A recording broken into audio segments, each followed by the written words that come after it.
Les 12 coups de midi, Émilien éliminé le 6 juillet. La production réagit enfin. Mardi 10 juin 2025, Jean-Louis Blot, président d'Endemolshin France, était l'invité de Culture Média sur Europe 1. Il a enfin réagi aux rumeurs d'une élimination imminente d'Émilien dans les 12 coups de midi. Depuis quelque temps, la rumeur enfle sur les réseaux, notamment relayée par le journaliste Clément Garin. Émilien, champion incontesté des 12 coups de midi, serait sur le point de quitter l'aventure. Un départ annoncé pour le 6 juillet. Une date qui affole déjà les fans du jeu de TF1. Mardi 10 juin, Jean-Louis Blot, président d'Endemolshin France, a enfin réagi sur le sujet. Invité sur Europe 1 dans l'émission de Thomas Hill, Culture Média, le patron de la société de production a été interrogé sur cette possible élimination. Sans surprise, il a temporisé. De toute façon, on est obligé de vivre avec ce qui se dit sur les réseaux sociaux, ce qui se dit de vrai ou de faux.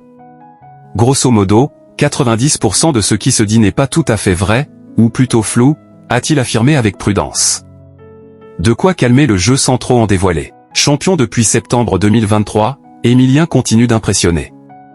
À 22 ans, il cumule plus de 600 émissions et une cagnotte de 2 493 393 €.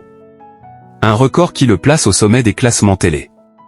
Mais alors, que faut-il penser de cette fameuse date du 6 juillet? Sera-t-elle celle de sa chute? Jean-Louis Blot entretient le suspense. Moi, je pense que les 12 coups de midi, orchestrés par Jean-Luc Reichmann, est un formidable feuilleton. Et comme tous les feuilletons, ça se regarde au quotidien, et il faut laisser la surprise aux téléspectateurs de savoir quand Émilien est éliminé, s'il est éliminé, par qui il est éliminé, comment ça se passe, a-t-il lancé auprès de Thomas Hill. Ce sera une très bonne nouvelle. Mais le patron de la société qui produit également Secret Story ou la Star Academy a relativisé le départ du champion, le jour de l'élimination d'Émilien. Ce sera une très bonne nouvelle pour beaucoup de téléspectateurs, au moins pour l'un d'entre eux, parce qu'il y aura beaucoup d'argent à gagner pour un téléspectateur.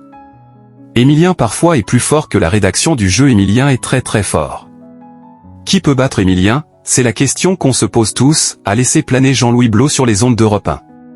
En attendant, les fans retiennent leur souffle, et TF1 savoure cette tension. Reste à savoir si le 6 juillet marquera la fin d'un règne.